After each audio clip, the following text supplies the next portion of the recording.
What's up, family? For all you wicked smart people out there, I want you to consider one thing. If we're getting the 1-to-1 split and everybody's going to get their shares, and we've oversold this thing 3-4 billion times, how are they gonna fucking release only 500 million of them to us? All right, here's another thing.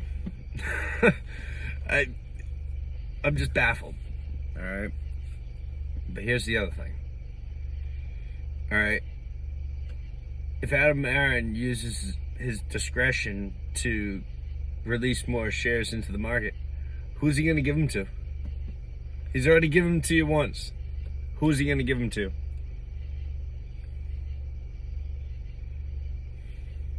Himself.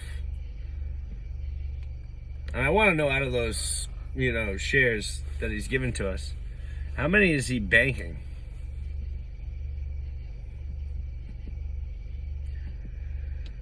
All right. And also,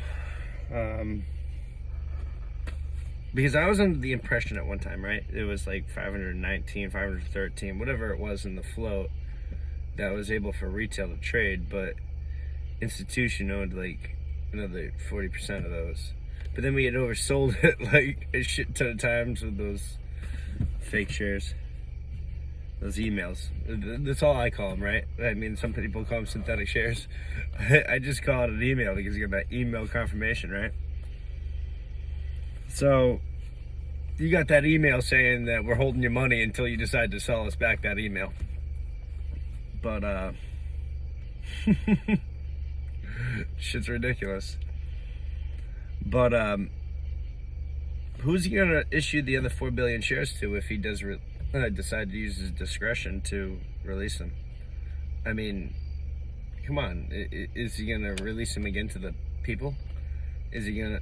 These are things that he should be very clear about now. Because there's 4 billion sleeping shares that aren't going to hit the market. I'm just baffled. Like, I'm sitting here, it's real late. It's almost 2 o'clock in the morning. And here I am thinking about this. Kids are in bed. I'm out in the car just chilling. So I'm trying to think about this shit right now, and nothing makes sense. This whole thing is fucked up. How can you be excited about this? Like that's like Lou said, we've been jammed this shit. We had no fucking choice. Did you feel like you had a choice?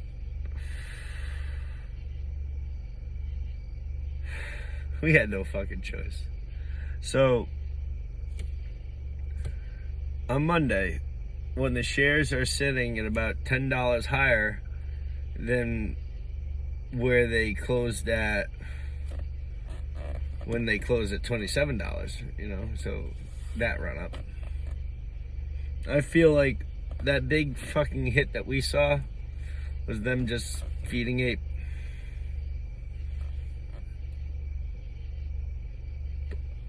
The street controls everything, right? I don't know. Lou, why don't you tell us? I think that you've explained that. I think all of us by now should really understand that the only thing that controls the market is buyers and sellers and how many they decide to show us. The high frequency traders have ruined the fucking game. And they haven't made it fair for people like us to make money in the market. Not in that market. I'm not saying that there isn't money that we can't make, but as a community, they'll use our volume against us. When Lou was explaining to you guys to stop selling and that would trigger a squeeze, it was because the higher frequency traders rely on us buying to be able to show more volume.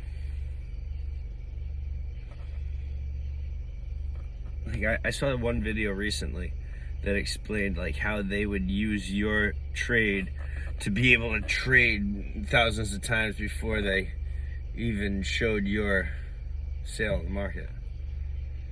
It was fucked up, and I guess it plays within the rules. I'm not taking a shot at the SEC or anything. But at this point, right? Is anybody on retail side? Do you wonder how, they're gonna continue to beat inflation? They're gonna take this money all back from us. So the dumb ones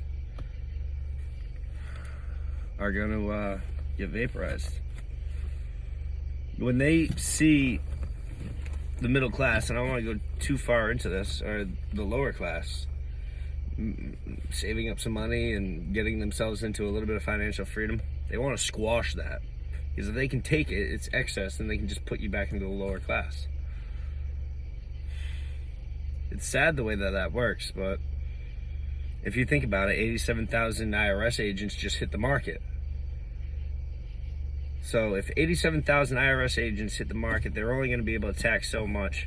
Corporations, when they get taxed, what ends up happening is they pass those expenses along to the consumer, and they pay their tax in higher prices. So those IRS agents are going to be by design to come after us. They're going to come after half of our capital gains.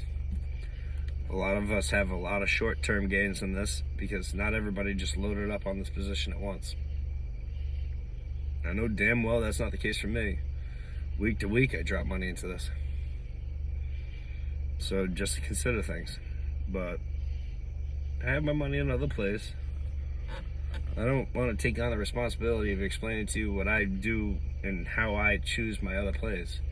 Because that's a lot more to bite off than I could ever chew.